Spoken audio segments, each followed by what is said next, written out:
bonjour tout le monde, j'espère, je vais dire bonsoir parce que dans le fond, on est le soir.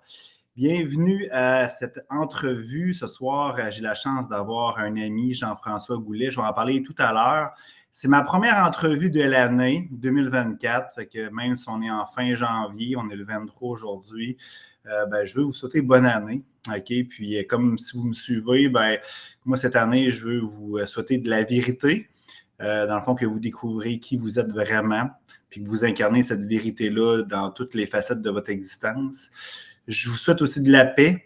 De la paix, quand je parle de la paix, oui, la paix dans le monde, là, comme Miss Univers qui dit lors de son discours dans la compétition. Non, bref, oui, la paix dans le monde, la paix dans votre vie, mais beaucoup de la paix. Il faut vivre des choses dans notre vie. On vit des situations de joie ou de tristesse.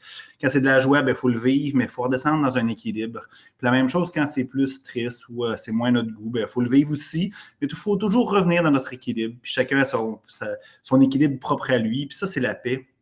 Il ne se passe absolument rien autre que le bien-être. Fait que je souhaite que vous trouviez cette fameuse paix-là, cette fameuse équilibre-là. Et pour terminer, de l'amour, hein, tout est amour, je le dis, je le répète sans cesse.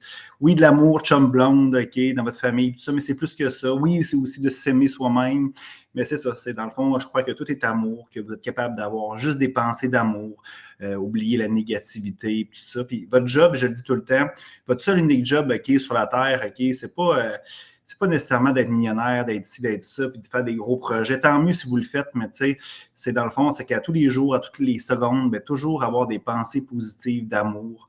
Puis dans le fond, incarner cet amour-là dans toutes les facettes de votre existence. Puis si vous faites ça, là, je suis convaincu que vous allez attirer tout ce que vous désirez avoir, l'abondance, la prospérité, le succès, la santé.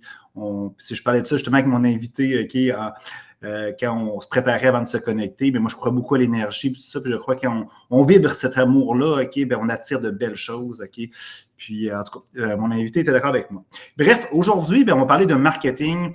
Vous me reprochez souvent que je parle d'1 million de choses dans mes entrevues. Des fois, c'est disparate. Je parle de la gestation des écureuils en Antarctique des fois. Puis dans la même entrevue, je parle de spiritualité, je parle de Dieu, je parle de ci. Fait que là, dans le fond, aujourd'hui, on va parler juste de marketing. C'est facile à suivre, OK? Fait que si vous avez des questions, vous pouvez écrire dans le chat. Je sais que vous êtes un peu timide normalement. Puis avant de commencer, j'ai une demande à faire comme je le fais d'habitude. N'oubliez pas de liker mes trucs, de partager, de commenter. Je fais ça gratuitement. Okay? Moi, ce que je veux, dans le fond, c'est simple, c'est toucher le plus de personnes possible. Aujourd'hui, c'est avec le marketing. Fait que si on est capable d'aller toucher le plus de monde qui puisse, dans le fond, retirer des informations essentielles pour pouvoir se grandir, se développer, s'améliorer, tant mieux. Fait que likez, partagez, faites ce que vous voulez, OK, mais partagez cette merveilleuse et belle nouvelle. Alors, sans plus tarder, je vais inviter mon invité à être avec moi, Jean-François Goulet. Bienvenue, bonjour, bonsoir, comment tu vas? Ça va très bien, merci Hugo. Toi-même, ça fait longtemps qu'on ne s'est pas vu. C'est super plaisant de se retrouver sur ton podcast. Effectivement, on se voit en virtuel, c'est honteux. Il faut remédier à ça, là, Jean-François. En 2024, là, je mets ça sur en haut de ma liste. Aller te rencontrer, puis je suis sûr qu'on a plein de choses à se jaser. Hey Jean-François, merci d'avoir accepté cette invitation. On se connaît quand même depuis plusieurs années. J'aimerais que tu te présentes un petit peu. J'ai dit que tu es un spécialiste en marketing dans l'invitation, mais je pense que c'est beaucoup plus que ça. Puis le marketing, c'est large. Hein? Ouais, j'aimerais que tu te présentes, OK? Puis dans le fond, après ça, on va échanger sur le sujet. Alors, je te laisse la parole.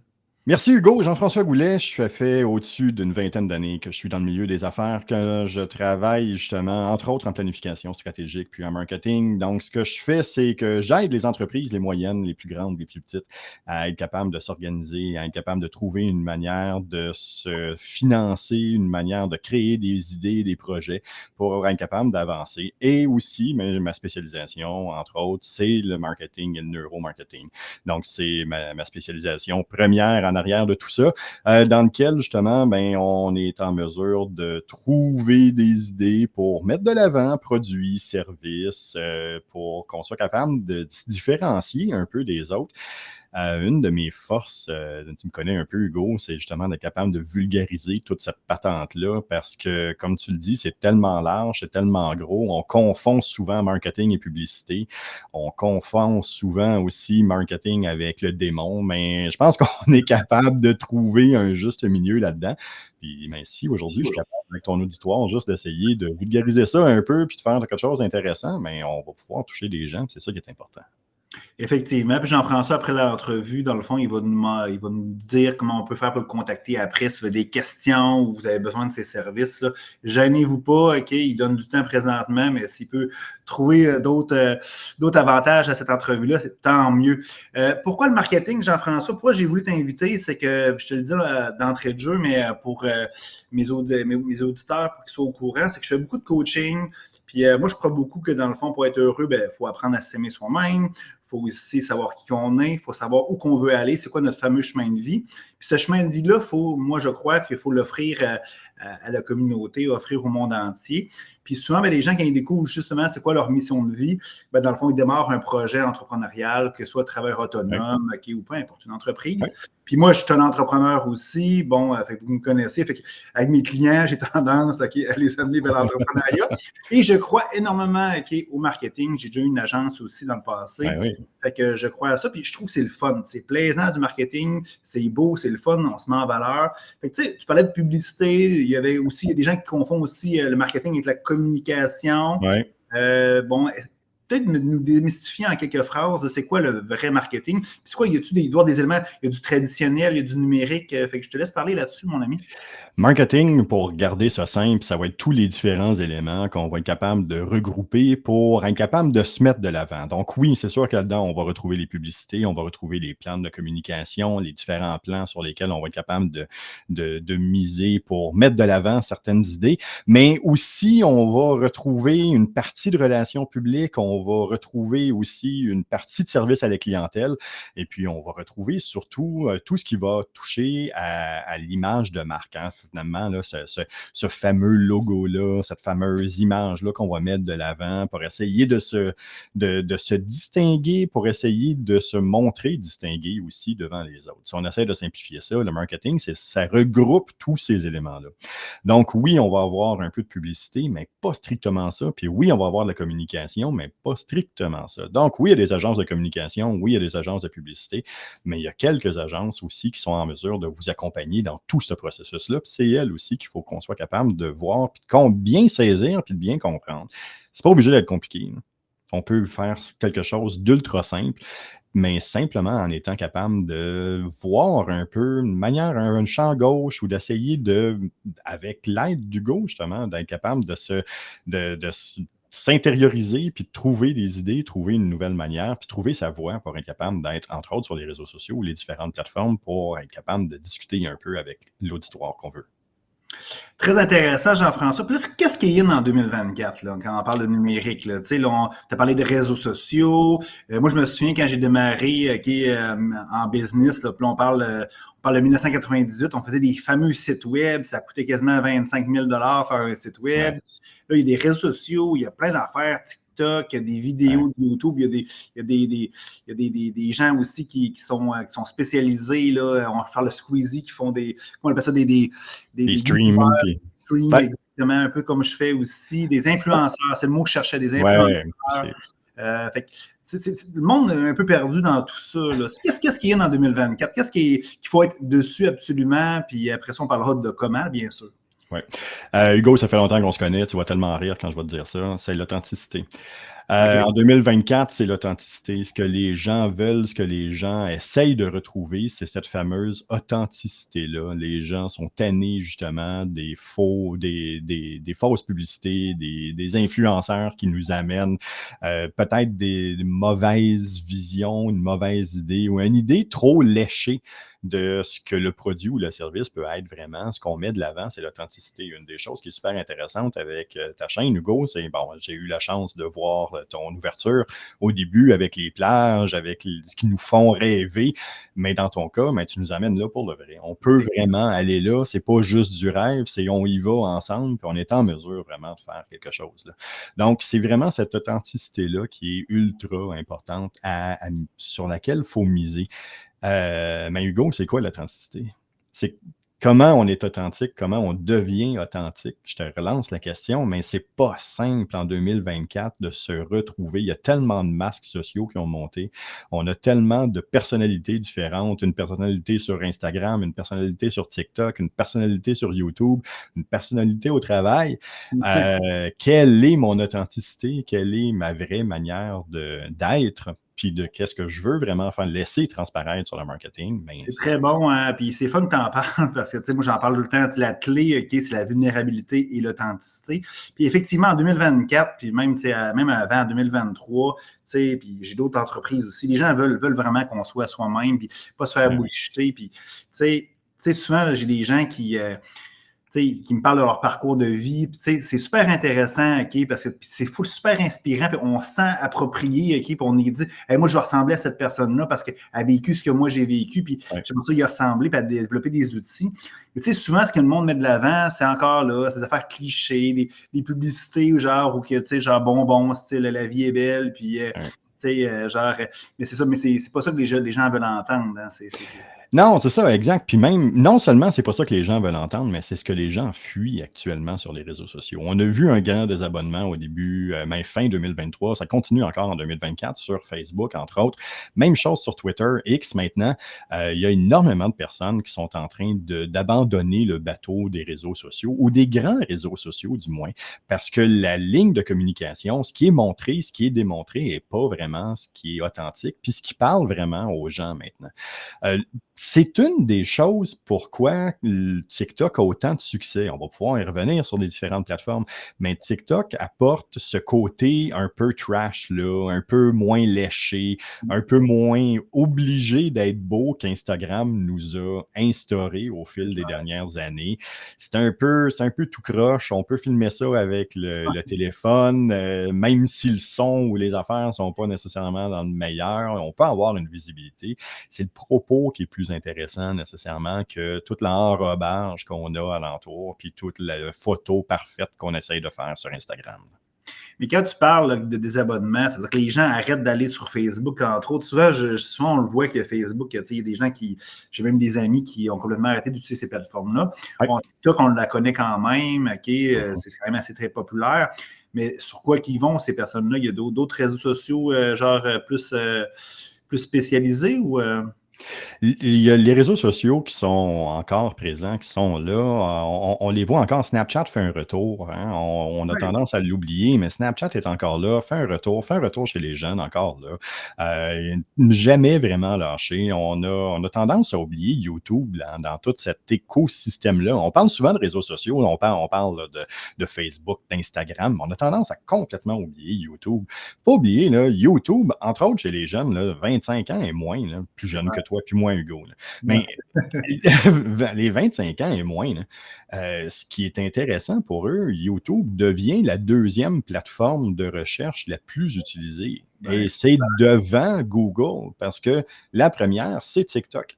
Donc, ils cherchent de l'information, ils cherchent des entreprises, ils cherchent des idées sur ces différentes plateformes-là avant même d'aller sur le grand traditionnel Google où là, on va tomber sur les fameux sites web qu'on faisait ensemble jadis d'ailleurs. Exact. Avant d'aller dans les sites web, moi, personnellement, mes enfants, j'ai un de 17 ans et j'ai un de 14 ans. C'est sûr que dans le fond, ce qu'ils font sur Internet, là, c'est YouTube le premier, tu sais, puis ça bat Netflix, les réseaux sociaux, puis effectivement... Et de loin. Exact. Puis Snapchat est très populaire aussi. J'ai de la misère à comprendre cette plateforme-là, mais Bref, on en parlera éventuellement. Fait que YouTube, c'est très important aussi, c'est le fun. Mais c'est dur d'avoir une auditoire. Hein? Moi, j'ai une chaîne, vous voyez en haut, là, c'est Ancaval 2252. C'est dur d'avoir c'est dur d'avoir des followers dans les réseaux sociaux. As-tu des conseils? Oui, il y a de la pub payante que tu peux faire pour booster chaque truc. Là. Mais c'est un combat. Hein? On dirait que dans le fond, les gens qui ne mettent pas des choses extravagantes ou controversées, des choses comme ça, ou du physique, on dirait que c'est plus difficile. Hein? Oui. Encore là, il faut voir, là, tu me vois venir, là, on se connaît assez pour ça. Ça dépend pourquoi tu vas être là. Hein. Qu'est-ce que tu veux faire avec ça? Qu'est-ce que tu veux vraiment réaliser avec ta chaîne YouTube? Parce que, tu sais, on peut aller sur la chaîne YouTube puis dire, moi, je vise 1 million d'auditoires, 1 million de personnes qui vont s'abonner à ma chaîne, 1 million de personnes qui vont voir ça. Tu sais, tu te souviendras, on a même déjà travaillé sur une campagne avec une des agences sur laquelle on a travaillé, puis ça a été le problème inverse. Là, il y a eu tellement de clics sur la publicité que là, la personne n'était plus capable de prendre les appels, que la personne n'était plus capable de rouler son entreprise, que la personne ne faisait strictement répondre au téléphone puis était obligée d'arrêter complètement tout le reste de son entreprise. Ben, c'est ça, le but, c'est vraiment de savoir qu'est-ce que je veux faire. La beauté d'Internet, c'est oui, je peux essayer de faire concurrence à Netflix de ce monde puis aller chercher 10 millions de personnes qui vont regarder mon vidéo. Ça, c'est une des choses qui est possible. Bon, premièrement, en français, il va falloir valider, c'est pas nécessairement aussi facile que dans d'autres secteurs. À ce moment-là, il faudrait peut-être que je pense à créer une chaîne dans une autre langue ou créer du contenu aussi dans une autre langue. Par contre, la beauté d'Internet, c'est d'être capable d'aller sélectionner puis d'aller segmenter où on veut vraiment aller chercher les personnes. Fait que je peux parler à 10, 15, 20 personnes seulement, mais si ces 10, 15, 20 personnes-là achètent, s'abonnent, me paye. C'est là que ça devient intéressant. J'aime autant parler à 20 personnes qui achètent qu'à 1 million qu'il y en a juste une qui va acheter. Mais ça, c'est quoi la définition du succès en marketing? C'est-tu de fond des likes qui font absolument genre même pas acheter ou 4 personnes qui achètent, puis dans le fond, c'est ça. Il faut définir c'est quoi le succès ou c'est quoi l'objectif réalisé après ça.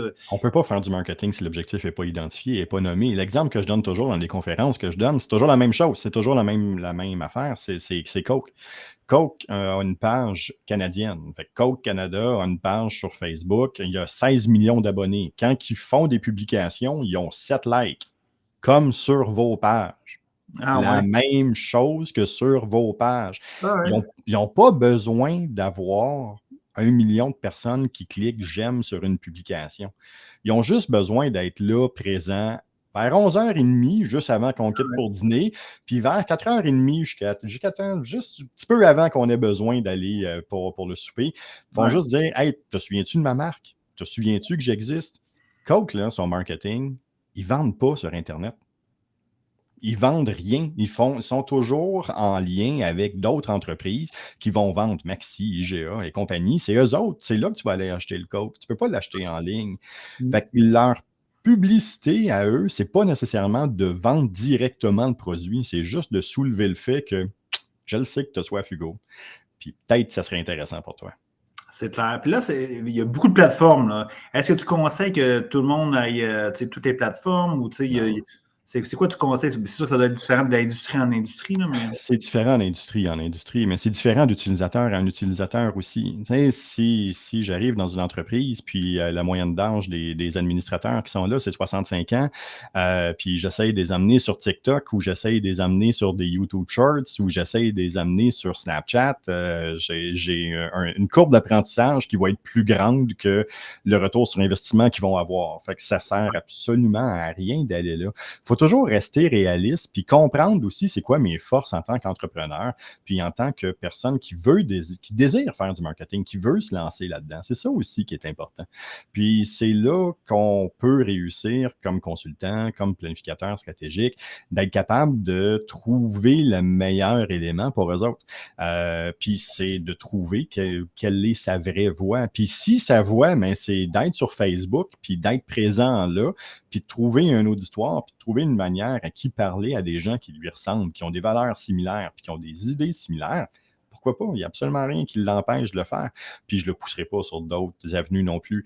Puis pour répondre à ta première question, est-ce que ça vaut la peine à ce moment-là d'être présent sur toutes les plateformes? Non, vraiment pas. Vraiment pas. Strictement les méga grosses entreprises qui vont vendre à outrance vont strictement pouvoir avoir ça.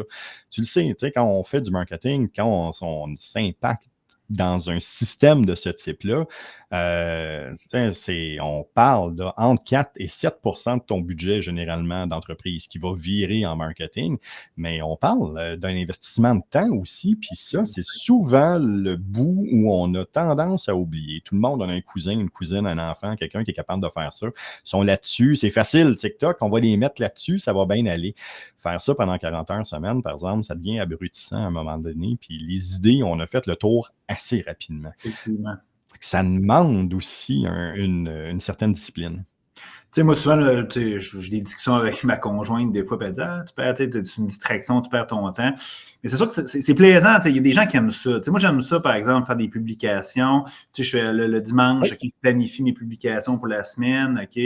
Bon, je me dis, je le fais parce que j'ai du plaisir à le faire. Il y a des plateformes, OK, que j'aime pas, que je mets absolument rien. Snapchat en fait partie, d'ailleurs. Ben oui. TikTok, j'en mets un petit peu parce que je trouve que c'est intéressant à faire des vidéos. Mais en réalité, il faut que tu aies du plaisir probablement, OK, pour le faire. Si tu n'as pas, c'est sûr que c'est une job, OK, où tu es rémunéré, mais quand tu es propriétaire d'entreprise, tu n'as pas de plaisir. Exact. Non, c'est ça. C'est ça. Puis, tu sais, quand je rencontre les entreprises, c'est tout le temps la même chose. La première question, c'est est-ce que je rajoute un centre de coût si je te fais aller sur une nouvelle plateforme? Tu sais, est-ce que tu es obligé d'engager un nouvel employé? Est-ce que tu es obligé de trouver une nouvelle manière ou de débloquer des budgets pour aller sur cette nouvelle plateforme-là? Si c'est le cas, c'est peut-être pas nécessairement la meilleure des solutions. Regardons d'autres choses. Il y a d'autres manières de faire. Là, on parle de marketing numérique, là. On a tendance à oublier, le marketing traditionnel, ça fonctionne encore, là, hein? Le bouche-à-bouche, ça fonctionne encore, là. Le 5 à 7, les chambres de commerce, ça fonctionne encore aussi, là. Ça fait partie du marketing aussi. Bon, là, tu dis du bouche à bouche, là, mais c'est du bouche à oreille. Bouche à oreille. Hey, je te garantis, le bouche à bouche fonctionne aussi. Exact. Question, puis tu sais, il y a des plateformes aussi qui nous permettent de sauver du temps, là, comme des plateformes que tu peux faire planifier, comme moi, là, c'est HotSuite, que tu peux planifier toute la semaine. J'aimerais ça que tu me parles un peu des boosts, là, soit les gens, moi, je ne paye pas pour faire, je pense qu'il y a l'algorithme des plateformes qui, dans le fond, envoie l'information que tu publies là, naturellement, genre à peut-être 10-15 % de ton auditoire, je ne sais pas, c'est peut-être moins. J'aimerais ça t'entendre parler là-dessus. Il y a beaucoup de préjugés là-dessus, je pense. Il y a énormément de préjugés. Bon, OK, on va ultra simplifier quelque chose qui demande 5 ans d'université, OK? Facebook, la manière que ça fonctionne, il y a un robot qui est en arrière, puis il y a des critères, ce robot-là, pour décider si ta publication est intéressante ou pas. 3 critères qui sont primordiaux. C'est-tu quelque chose qui est d'intérêt? C'est-tu quelque chose qui est nouveau? Est-ce que c'est quelque chose qui vient d'être publié là? Puis, est-ce que c'est quelque chose qui va plaire à Hugo? Est-ce que c'est quelque chose qui va plaire à Sylvie? Est-ce que c'est quelque chose qui va plaire à Sophie? Est-ce que c'est quelque chose qui va plaire à Jean-François? Là, par la suite, ils vont être capables de décider où il va pousser la publication. Donc, Hugo va la voir parce que c'est dans ses intérêts. Moi, je ne la verrai pas parce que ça ne l'est pas. Donc, on simplifie l'algorithme, c'est ça. Quand on parle de publicité sur Facebook, il y a 2 manières de faire de la publicité. On peut faire un boost, donc un boost de publication, d'une publication organique, une qui a été faite là, directement sur votre page Facebook, ou une publicité plus traditionnelle quand on passe par l'environnement méta entreprise, où là, on va créer une publicité ciblée avec un ciblage précis. Le boost, là, si je veux garder ça bien basique, là, le boost, c'est tu as fait une publication organique déjà. Ce que tu fais là, c'est que tu lui donnes le droit de revenir dans l'algorithme et puis d'ouvrir les autres horizons, donc d'ouvrir les personnes qui sont alentour de toi, cibleront pas juste Hugo qui est abonné à ma page, mais peut-être les personnes qui sont alentour d'Hugo qui, eux, ne sont pas abonnés à ma page, mais qui vont pouvoir le voir. C'est moins gigantesque qu'une publicité, c'est moins dur à faire qu'une publicité, mais ça reste que c'est l'algorithme, pareil, qui va décider de. Fait que tout ce que je fais, c'est que je reprends ma publication, je la relance dans la machine à saucisses pour qu'elle soit capable là, de relancer cette publication-là à d'autres personnes. C'est tout. Fait que dans le fond, effectivement, c'est très, très simple, là. Mais tu sais, effectivement, moi, j'ai fait un peu les deux, mais on dirait Ouais. que dans le fond, ça fonctionne moins, ben, tu sais, il y a moins de résultats qu'à partir vraiment de Meta puis de le faire de Ah A ouais. à Z. Mais c'est compliqué, là, sur Meta, là. Tu sais, il y a plusieurs paramètres. Ouais. On embarque dans un autre game. Sur Meta, là, ça prend vraiment soit quelqu'un qui vous accompagne, ou ça prend vraiment soit une bonne aisance. Parce que ce qui va faire la grande différence entre les deux, c'est entre autres la zone de ciblage. Ça veut dire que là, on est en mesure de dire qui je vise à ce moment-là. C'est avec le boost, on peut, mais c'est assez limité. Avec la publicité, je peux viser. On a déjà fait des publicités dans des agences où on cible les jeunes qui sont entre 20 et 25 ans, qui conduisent des Honda puis qui habitent chez leurs parents. On est capable de faire ça. On est capable d'aller aussi ciblé que ça, même présentement avec les lois 25, même présentement en restant en lien avec le RGPD en Europe, avec toutes les lois qui sont en place, on est quand même capable d'ultra cibler sur Facebook. Par contre, ça demande un certain bagage, ça demande une certaine manière de penser, ça demande une manière de se structurer pour essayer de trouver cette fameuse cible-là, ce fameux prospect-là. Encore là, c'est mieux d'en avoir moins, OK, mais qui achètent. Souvent, des fois, j'entends parler des entrepreneurs. Ils disent, hey, j'ai eu, je sais pas, 20 000 clics sur ma publicité payante, mais il y en a personne qui ont acheté. Fait que ça C'est coûte cher, ça. quand tabarouette, là, rendu là. C'est en plein ça. On a quel est le retour sur investissement?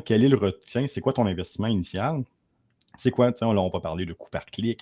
Combien ça m'a coûté par clic? Oui, mais on a tendance à juste, encore une fois, fermer dans l'environnement. Ça veut dire que Facebook m'a coûté tant par clic.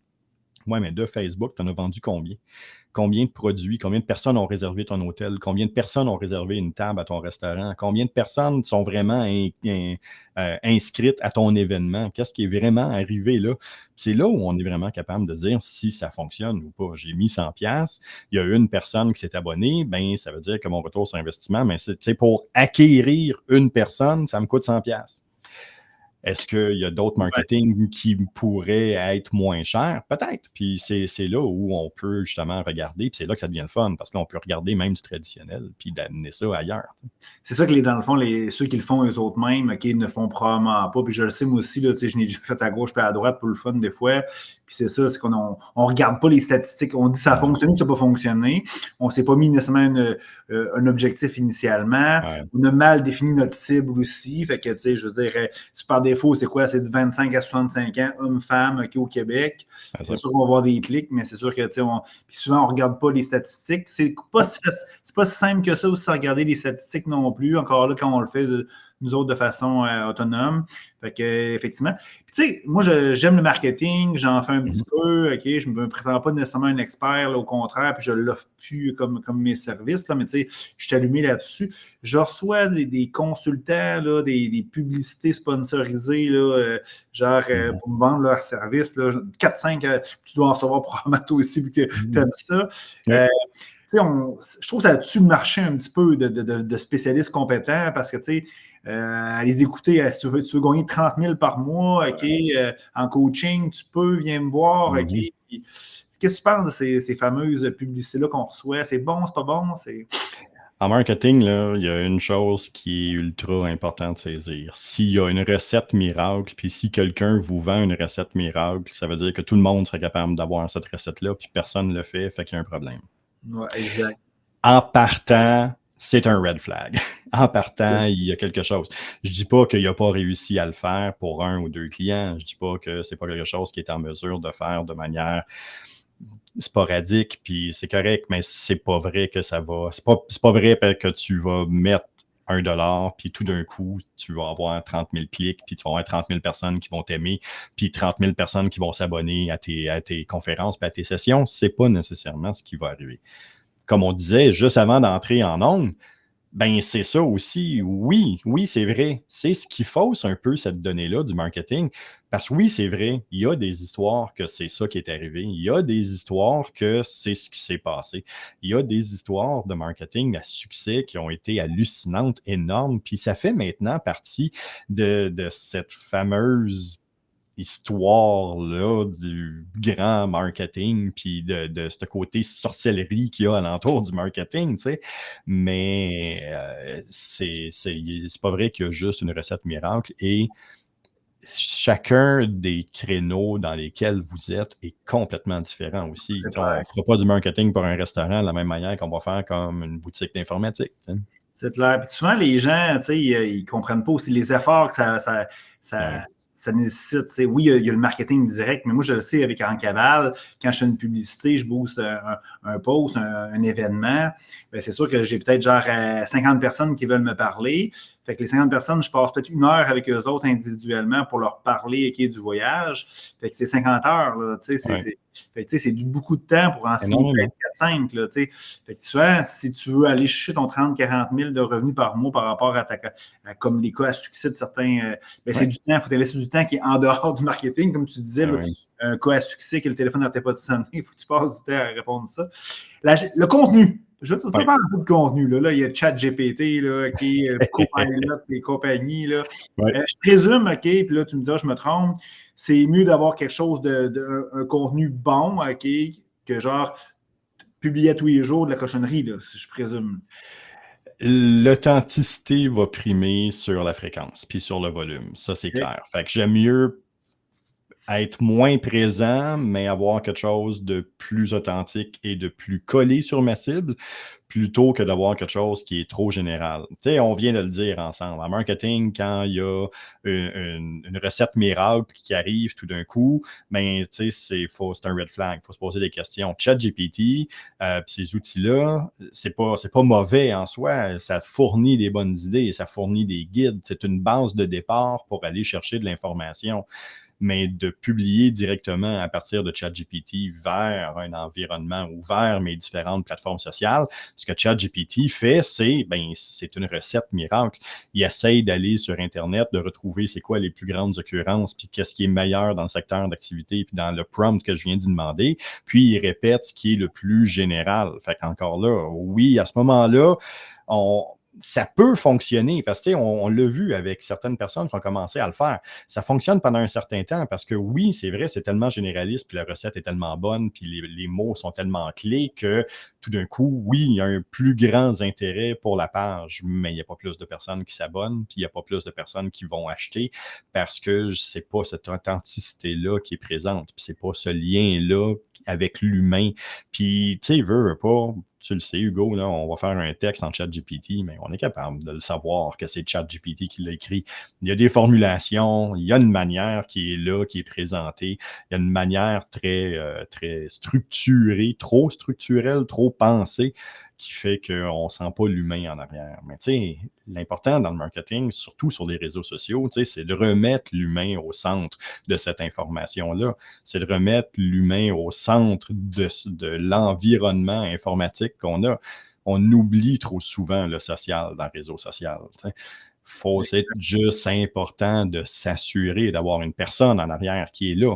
Je veux pas parler à un robot. Je m'en vais des sites web, je m'en vais des autres plateformes parce que je suis tanné de parler à un robot. Je n'irai pas parler à ChatGPT sur Facebook. C'est bon. Moi, je crois, on parlait un petit peu de spiritualité avant de rentrer en ondes, puis il est arrivé des choses que je vais garder confidentielles, mais moi, je crois beaucoup. C'est sûr que si tu laisses les autres déterminer l'intention de qu'est-ce que tu veux faire, dans ce cas-là, exemple, ChatGPT, exemple, moi, je vais faire un post, OK, je ne sais pas, sur quelque chose de beau, OK, puis de qu'est-ce que j'ai vécu la semaine dernière pour inspirer les gens.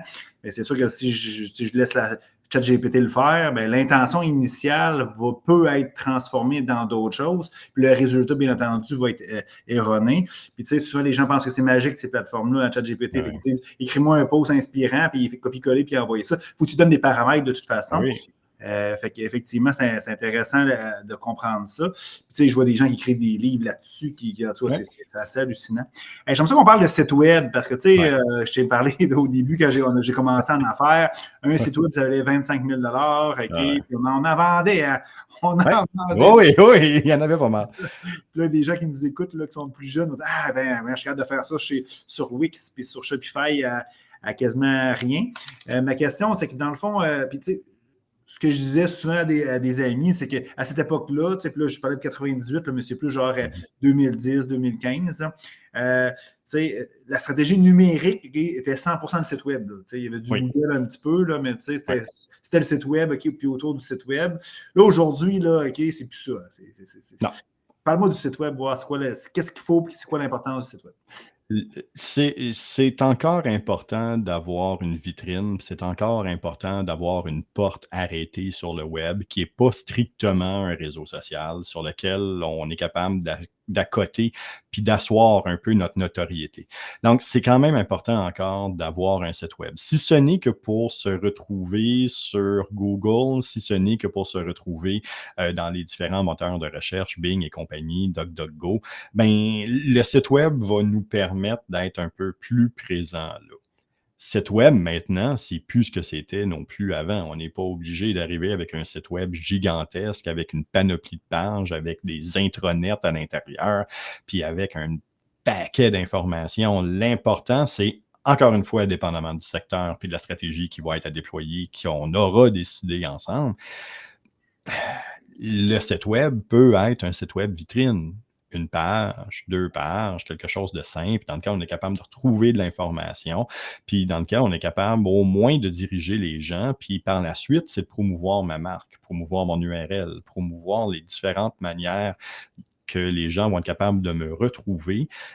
Puis ça, on peut réussir à travailler sur un référencement. Là où ça devient un problème, où j'ai absolument besoin d'un site web, c'est si j'ai un produit qui n'est pas nécessairement niché. Je vends des souliers Nike, ben là, on tombe dans quelque chose que pas mal de monde vend présentement sur Internet, dont Amazon, Kijiji, eBay, qui sont 3 des sites les plus gigantesques. Je ne peux pas rivaliser en SEO, donc en référencement, puis en structure avec ces sites-là. C'est complètement impossible. Donc, comment est-ce que je peux réussir à le faire? Donc, ça ne veut pas dire qu'il n'y a pas de manière. Ça veut juste dire qu'il faut penser à une manière précise. Comment nous, en tant qu'entrepreneurs, comment moi, en tant que vendeur de Nike, je suis capable de me différencier puis trouver une idée ou une manière de faire. C'est vraiment juste ça. C'est qu'est-ce qui est important pour moi? Pourquoi mes Nike sont plus importants que les tiens? Pourquoi mes Nike sont plus plaisants que les tiens? Puis pourquoi c'est que c'est plus intéressant d'acheter au Québec que d'acheter sur une plateforme américaine avec du dropshipping qui va arriver de je sais pas où? Effectivement. Il y a plusieurs, je connais beaucoup de monde qui font justement de la vente en ligne, mais c'est même pas leur produit avec du dropshipping, entre autres. Fait que c'est même directement sur Amazon, ils font ça. J'ai une question pour toi. Le mailing, les listes de distribution, puis tout ça, qu'est-ce que tu en penses? Ça fonctionne encore. Ça fonctionne encore. Les courriels fonctionnent encore. Parmi tous les éléments marketing numérique qu'on a, c'est encore celui qui a le plus haut taux de performance, peu importe le secteur où on est. Parce que pourquoi? Parce que ça reste authentique.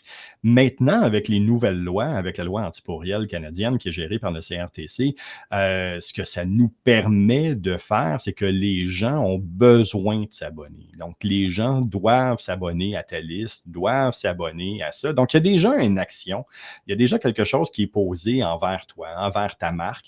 Puis, il y a déjà ce lien authenticité-là, puis il y a déjà ce lien d'intérêt-là qui est créé.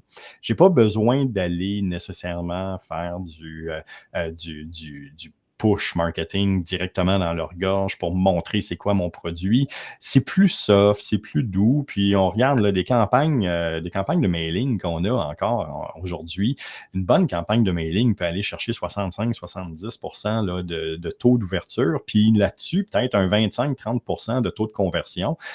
Si on compare ça à Facebook sur un taux d'ouverture, donc un taux d'impression, puis que les gens voient la publication, on parle de en bas de 5% des personnes qui sont abonnées à votre page qui vont voir ce que vous mettez.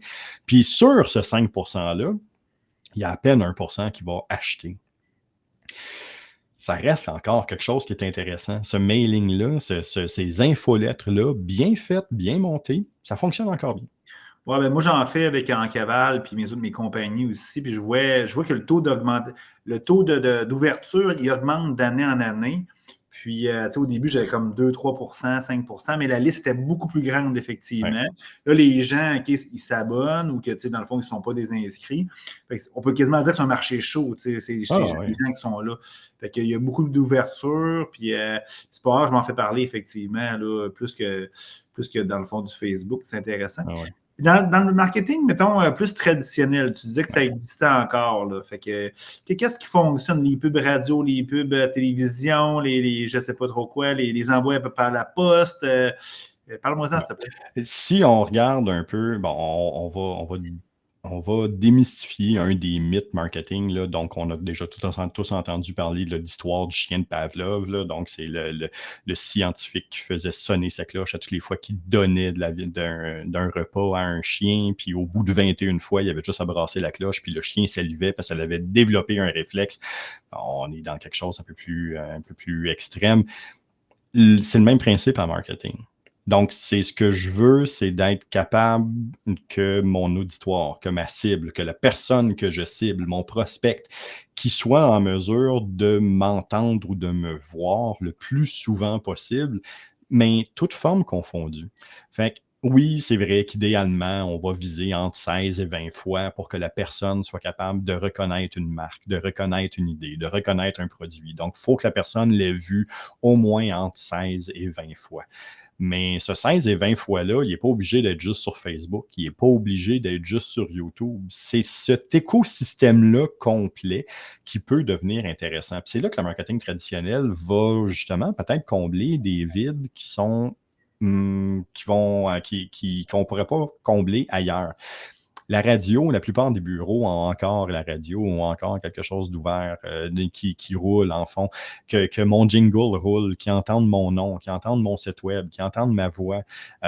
Déjà, juste ça, ils n'ont pas nécessairement besoin automatiquement de l'acheter, mais ça fait partie d'une fois qu'on vient de combler sur le 16 à 20 fois que je veux répéter à mon prospect. C'est quoi mon message? Ce traditionnel-là fonctionne bien. En publicité télévisuelle, on va revenir, c'est un écosystème qui est en complet changement actuellement. Puis, eux autres même ne savent pas où ils s'en vont. Là. On est vraiment là à la croisée des chemins pour ce modèle-là parce qu'eux autres même ne voient pas comment ils sont capables de rendre ça de manière plus intéressante parce qu'ils n'ont pas nécessairement trouvé le chemin idéal pour le faire. Radio fonctionne encore bien. Quand on parle de radio, on parle d'audio aussi, podcast. Sous-estimez pas les podcasts. Ça fait partie quand même de l'écosystème traditionnel parce qu'on est dans l'audio. Mais faire de la publicité dans un podcast, c'est quelque chose aussi, du placement à l'intérieur ou strictement une publicité à travers. Ça fonctionne aussi quand même bien. Là, tu parles des podcasts, est-ce que tu parles dans le fond comme moi je fais présentement ou dans le fond, genre, quelqu'un qui mettrait une publicité dans mon podcast? Quelqu'un qui mettrait une publicité, quand on arrive sur des lecteurs gratuits, on va penser à Spotify pour ne pas y faire de publicité, mais sur Spotify, quand on écoute ton podcast ou quand on écoute le mien, ben, à un moment donné, il y a un bout où il y a des publicités qui vont s'insérer parce qu'il y a des gens qui vont avoir ciblé que moi, j'étais une personne d'intérêt pour eux, puis il va y avoir un petit bout publicitaire qui va passer au début, pendant ou à la fin de la publicité. Même principe que sur YouTube, mais pendant l'écoute, ça fait des publicités qui sont intéressantes pour augmenter le volume, donc pour augmenter le fait d'atteindre mon 16 à 20 fois. Et c'est parmi les publicités web, des publicités numériques, les moins skippées. Donc, c'est celles qui sont les moins sautées.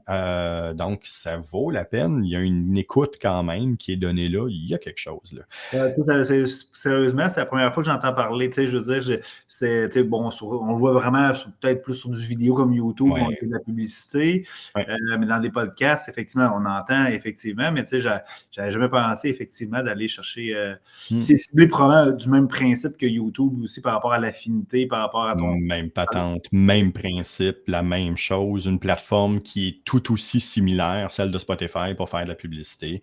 On est pas mal dans le même univers. Puis oui, c'est moi qui va créer à ce moment-là, toi qui va créer l'audio de ça avec le clip musical au début, le clip musical à la fin. Fait qu'on peut aussi jouer un peu à l'ingénieur du son pour être capable de triper un peu des geeks comme nous autres, là, qu'on soit capable de triper un peu là-dessus puis d'amener ça là. Donc oui, ça existe. Donc il y a ça. Les journaux, Oui, la plupart des journaux, il y a énormément de journaux qui sont en train de virer strictement numérique. On va parler par contre de cette forme-là quand même de publicité plus traditionnelle. Parce qu'on s'en va vers un modèle aussi. Il y a des modèles de coopératives là, qu'on est en train de voir. De devoir, la presse, qui sont complètement virés sous forme de coopérative, mais qui ont quand même besoin de ces revenus publicitaires-là. Puis quand on fait des placements, même si c'est pas obligé d'être des centaines de millions de dollars pour être capable de placer ces plateformes-là, il y a de quoi maintenant être capable de placer un peu plus raisonnablement. Il y a de quoi là qu'on peut réussir à faire, puis qui est quand même super intéressant. Dans le traditionnel, ben il y a tout ce qui est, on a tendance à l'oublier, mais on a un grand retour. On a parlé des tendances 2024. En 2023, on l'a vu, puis c'est une continuité en 2024, mais tout ce qui est guérilla marketing revient aussi. Donc, du marketing plus vieux, plus traditionnel, de l'affichage qu'on va voir à l'extérieur, des stuns publicitaires qu'on va faire devant les boutiques. T'sais, les pop-up boutiques font aussi partie un peu de cet univers-là où on joue un peu au système underground où je sais pas trop où je vais être le prochain coup, puis je vais me trouver un local en quelque part, puis je vais amener mes vêtements là. Puis... Non, il y a tous ces éléments-là aussi qui fonctionnent, puis qui fonctionnent encore très bien. Guerrilla marketing, c'est écrit, c'est fait, c'est là depuis déjà presque 100 ans. Puis on réussit encore là, à en tirer de ce cours-là, on réussit encore là, à faire des choses qui sont super intéressantes. Est-ce que tu penses que ces fameuses techniques qui sont plus, mettons, qui datent de plus longtemps, reviennent beaucoup à la mode à cause qu'on se fait tellement bombarder dans le numérique là, de publicité que dans le fond, tu sais, exemple, recevoir une lettre postale à ton nom, tu dis hey, wow, j'en ai une, ok, fait que je vais l'ouvrir. Okay. Oui, c'est ça. C'est pas un compte, ouais, c'est ça. Ou tu vois quelque chose sur un affichage qui attire l'œil. Tu penses que c'est ça ou c'est juste une tendance? Ça l'a toujours été là, ça a toujours été un peu plus underground. Ça prend de l'ampleur, entre autres avec TikTok. TikTok a ramené ça un peu de l'avant. C'est facile, c'est beau à montrer sur TikTok de faire un stun publicitaire qu'il y a un paquet de monde qui s'en va là. Puis, tu sais, on le voit entre autres là, avec les stuns publicitaires des orchestres symphoniques, là, qui vont, tout le monde arrive avec leurs instruments à gauche puis à droite, puis tout d'un coup, il y a une symphonie qui part. Puis, ben, ça naît, c'est du guérilla marketing, c'est cette forme-là. On est directement dans ce style-là, dans ce modèle-là. La seule différence, c'est que ben c'est filmé. Puis c'est emmené par la suite sur le web. Donc oui, c'est du contenu web, mais à la base, c'est du guérilla marketing qui est là. Fait que oui, on retrouve une tendance, on retrouve aussi ce qu'on observe. Il y a des études qui sont en cours actuellement, qui sont en train d'essayer d'essayer de revoir un peu le processus de consommation du contenu numérique. Mais ce qu'on voit, c'est que de plus en plus, les gens sont maintenant capables de faire plusieurs choses en même temps. Pas parfaitement, mais fut un temps où, on y reviendra, c'est un autre sujet, si tu me réinvites. Mais c'est... Maintenant, les gens sont capables d'écouter leur podcast, d'être sur Facebook, de marcher en même temps, puis le cerveau est aussi sollicité. Exact. Puis ce guérilla marketing-là arrive puis offre un certain repos à travers tout cet environnement numérique-là. Où je vois une affiche, où je vois quelque chose, puis ça m'offre mon temps d'arrêt. On le voit souvent quand on fait des stuns publicitaires ou quand on fait des gros événements de relations publiques. Le premier réflexe qu'on voit souvent, c'est les écouteurs qui tombent. Ouais. Il enlève les écouteurs pour mieux voir. T'sais, on va juste ralentir ça 30 secondes. Là. Il enlève le son pour mieux être capable de voir. Mais c'est ça. C'est ça. Ce qu'ils veulent aller chercher, c'est cette attention-là. Mais ce guérilla marketing-là offre ce répit-là. Puis il y a quelque chose de très humain dans ce type de marketing-là. Authentique, tu parlais d'authenticité. C'est ça. Ouais. Ça revient à ça. Il y a un feeling, il y a quelque chose, il y a une communion. Tu parlais de religion tantôt, il y a une communion quand ça se passe. Les gens voient ça, on se ramasse ensemble, on regarde un événement, on regarde quelque chose ensemble. C'est pour ça que les shows fonctionnent autant. Hey Jean-François, le temps file beaucoup, là. Mettons, là, puis je te réinviterai sur d'autres sujets ou même sur le marketing. On va voir comment les gens vont... C'est très écouté en rediffusion, mes trucs, sérieusement, là, sur YouTube d'ailleurs, OK? Mettons, là, OK, autre que... À part prendre, mettons, un spécialiste comme toi, OK, pour nous aider, là, mettons, puis à la fin, tu vas donner tes coordonnées, là. Qu'est-ce que c'est donc 3 ou 2 conseils, entre 3 et 5 conseils là, à faire essentiellement quand mettons, on veut démarrer un projet entrepreneurial? Qu'est-ce qu'on doit avoir sur notre to-do list en marketing? Première des choses, c'est de faire l'inventaire des plateformes où moi, je suis présent actuellement. En tant qu'entrepreneur, moi-même, où est-ce que je suis? Quand on démarre, c'est pas le temps, en plus, avec toutes les choses qu'on a à apprendre, tu le sais, Hugo, on l'a fait ensemble, on l'a fait avec d'autres entreprises, puis c'est pas le temps quand tu démarres de tout d'un coup ajouter en plus d'autres plateformes à comprendre, d'autres plateformes à ajouter. Il y a tellement de choses à régler, il y a Exact. tellement d'affaires. Fait que, où est-ce que je suis présent? Qu'est-ce que je peux utiliser actuellement comme plateforme? Je suis présent sur Facebook, je suis présent sur Instagram. Ça ne sert à rien d'utiliser d'autres plateformes. Maîtrisons celle-là en premier. Commençons par ça. Définis ton objectif. Qu'est-ce que tu veux faire? Trop souvent, je rencontre des entrepreneurs qui disent, moi, je vais avoir une publication, là. Moi, je veux une publication qui va me donner de la notoriété, qui va me faire connaître, qui va faire vendre mon produit, puis qui va me faire monter je vais m'amener à 1 million de personnes qui vont aimer ma page. Ça ne marche pas. Le span d'attention pour une publicité sur Internet est en bas de 2 secondes. Ouais, Je ne peux exact. pas avoir une publication qui fait tout ça. C'est pas vrai. Donc, c'est d'être capable de voir quel est mon objectif premier. Ça se peut que, oui, c'est vrai que tous ces objectifs-là sont bons, sont pieux, puis sont viables. Je comprends tout ça, mais qu'est-ce que je veux mettre de l'avant? Est-ce que j'ai besoin d'une entrée d'argent, mais il va falloir que je vende? Est-ce que j'ai déjà un cash flow intéressant, mais je veux une notoriété?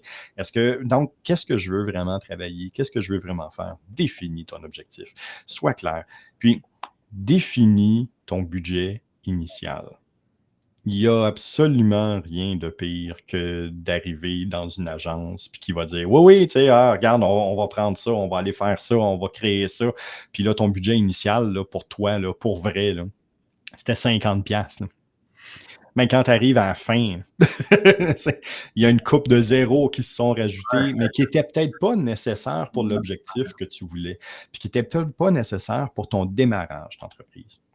C'est quoi ton budget? Qu'est-ce que tu peux faire avec 50$? Puis rendu là, mais appelle-moi, on va checker qu'est-ce qu'on peut faire avec 50$ parce que c'est vrai qu'on peut faire quelque chose. Super intéressant. J'espère que ça vous a aidé. Là, les gens là, qui veulent en savoir davantage, parce que tu sais, moi, je conseille là, quand même d'être accompagné là-dedans. OK? Ouais. C'est pas tout le monde qui a du plaisir là-dedans à faire Non. ça, même s'ils croient là, que c'est essentiel. Comment on peut faire pour te rejoindre, Jean-François? Je vais les écrire d'ailleurs en commentaire là, du live, là, mais comment on peut, verbalement, si tu peux nous les mentionner? De mon côté, le site web, on parlait de site web tantôt, là, le gogoulet.com, Goulet.com. Vous allez trouver mon blog, là, vous allez trouver des informations supplémentaires de ce que je viens de dire. Là. Tout ce que j'ai dit là, c'est déjà sur les blogs, c'est déjà sur mon site Internet, vous allez être capable de retrouver des informations. Là. J'ai mon podcast aussi, Gogoulet, la balado, vous allez être capable d'aller retrouver des épisodes où justement en discussion, puis en tergiversation avec différentes personnes du milieu, soit en marketing ou soit en nouvelles technologies, bien, on est capable justement de vulgariser un peu ces différents systèmes-là, de prendre des grands concepts puis d'essayer de les casser puis de les briser un peu pour juste garder l'essentiel. Vous avez un paquet d'épisodes qui sont là sur Spotify, Gogoulet la balado, mais c'est vraiment les 2 places où vous allez être capable de me rejoindre. Sinon, je dis de pas être sur toutes les plateformes. Hey, c'est pas vrai. Je suis à peu près sur toutes les plateformes. Vous cherchez Gogoulet sur TikTok, vous cherchez Gogoulet sur Facebook, vous cherchez Gogoulet sur Instagram. Vous allez être en mesure de me retrouver. Puis, passez par le site Internet. C'est là que vous allez avoir un maximum d'informations. Super. Fait que moi, je vais te laisser là-dessus, Jean-François. J'ai une petite finale à faire comme je fais d'habitude. Je te remercie vraiment beaucoup. C'est vraiment intéressant. Tu sais, moi, j'aime ça, faire venir des gens comme toi parce que moi, j'apprends beaucoup en même temps aussi. Puis c'est super intéressant. Je suis convaincu que ça a aidé les gens. Alors, Jean-François, je te dis c'est un au revoir. On va essayer de se voir en présentiel. Puis Oui, il aussi, faut. je vais te réinviter pour d'autres sujets ou pour d'autres précisions en marketing. Alors, restez en ligne, vous, à la maison. Jean-François, je te libère. Alors, à la prochaine, Jean-François. Hey, merci, c'était le fun. Bye-bye. Alors, ben, très intéressant. Moi, je crois vraiment beaucoup, beaucoup au marketing. J'adore le marketing. Vous savez, je suis très présent sur les réseaux sociaux. Alors, je vous invite d'en faire en faire pareillement. Mais comme je pense, la morale de cette histoire-là que Jean-François a mentionnée, c'est l'authenticité. OK? Je pense qu'il faut retenir quelque chose, c'est ça, c'est l'authenticité. Faire les choses aussi avec une intention qui qui est noble initialement, qui nous rejoint, qui nous touche. Fait que c'est ça l'authenticité. Fait que je vous souhaite cette authenticité-là en marketing, mais aussi dans votre vie en général. Pour terminer, ben, vous le savez, je suis content de vous mentionner que mon voyage au Guatemala, vous le savez, je pars au Guatemala, qui est un groupe du 9 février au 18 février. En fin de compte, on va partir le 8 parce que les vols d'avion étaient plus intéressants. Le groupe est complet, là. Fait que si vous êtes intéressé à voyager au Guatemala, c'est trop tard malheureusement. Je suis chanceux, je touche du bois, j'ai un groupe exceptionnel. On va avoir un voyage extraordinaire. Si vous voulez voyager, bien, j'ai un autre voyage qui est le Pérou. J'ai la publicité ici.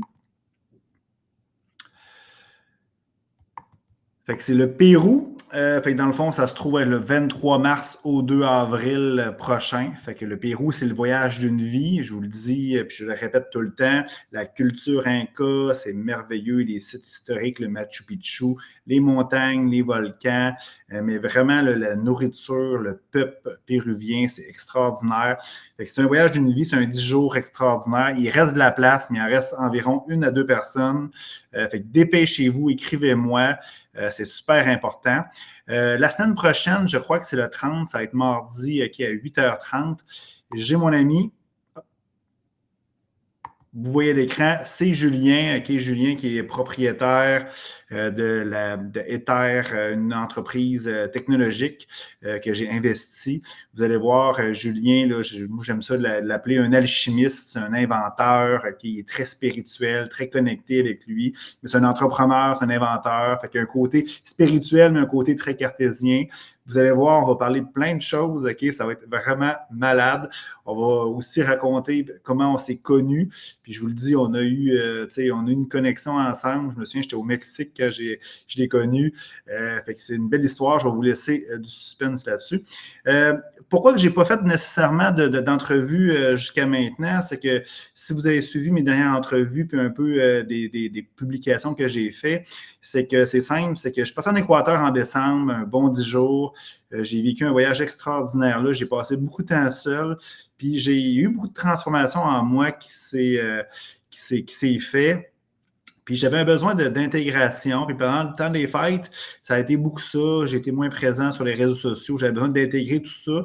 Puis après les fêtes, ben, j'ai senti aussi encore le besoin d'intégrer encore plusieurs choses. Je ne suis pas prêt à vous en parler encore, mais il y a eu beaucoup de changements. Puis je suis convaincu en début 2024, là, dans les semaines à venir, il va y avoir d'autres changements. Fait que c'est sûr et certain que je vais vous en parler prochainement, probablement à mon retour du Guatemala, parce que vous voyez, je pars le 8 février, ça va très vite. Mais professionnellement parlant, vous allez voir, j'ai créé des formations, j'ai créé une belle formation. Je ne sais pas comment je vais l'appeler encore, là, mais c'est vraiment tout ce que j'enseigne dans mes conférences, dans mes voyages, dans mes coachings individuels. C'est un mix de comment entreprendre sa vie. Quand je parle d'entreprendre, là, c'est vraiment être heureux, trouver qui on est, trouver sa mission de vie, comment être cohérent dans tout ça.